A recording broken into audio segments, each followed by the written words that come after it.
ہمارے ایک دوست نے ایک واقعہ سنایا تھا قبر کے عذاب کا. مجھے یقین نہیں تھا. میں نے کہا ایسا نہ ہو ان کے دماغ میں تخیل ہو. تو میں نے اس کی تصدیق کروائی اس علاقے میں, اس گاؤں میں, اور لوگوں کو کال کر کے پوچھی ایسا ہوا. انہوں نے کہا ہاں ایسا ہوا ہے. تو پھر مجھے یقین آیا. وہ قبر بار بار نا اس کو نکال کے باہر پھینک دیتی تھی, بندے کو ڈالتے تھے قبر میں. اس نے بہت سے علماء شہید کروائے تھے نالائق نے. اس کا جرم یہ تھا کہ وہ مخبریاں کر کر کے نا علماء کو قتل کرواتا تھا. اس کے والد میرے پاس آئے, ہم لوگ کے پاس آئے. انہوں نے کہا کہ بھائی میں جب صبح جاتا ہوں تو میرے بچے کی جو لاش ہے نا وہ قبر سے باہر پڑی ہوئی ہوتی ہے, تو میں بڑا پریشان ہوں, کیا کروں.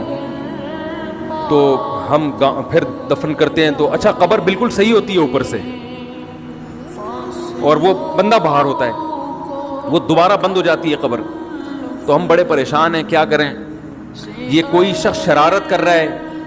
تو کہہ رہے ہیں, ہم نے کہا بھائی ہم تو نہیں کر رہے شرارت. کہا تو اگر دوسرا ہم شرارت کوئی کر بھی رہا ہوتا تو قبر کو کھودی بھی تو ہونا.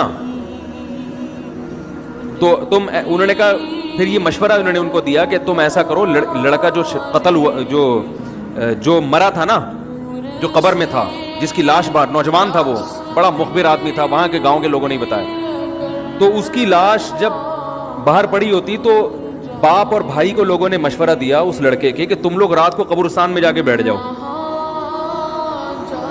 پہرا دو کہ کون آتا ہے نکال کے جاتا ہے اور قبر کو پیک کر کے چلا جاتا ہے.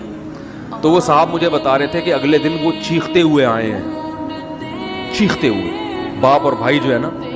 کہہ رہے ہم نے رات کو منظر دیکھا کہ پہلے ہمیں رات جب اندھیرا ہوا ہے نا تو قبر کے اندر سے چیخنے کی آواز آئی, اور ہمارے سامنے قبر کھلی ہے تو ہم نے اس لڑکے کو دیکھا کہ آگ جل رہی ہے اس کی لاش پہ, اور وہ ایسے ایسے اپنے سر کو پیٹ رہا ہے.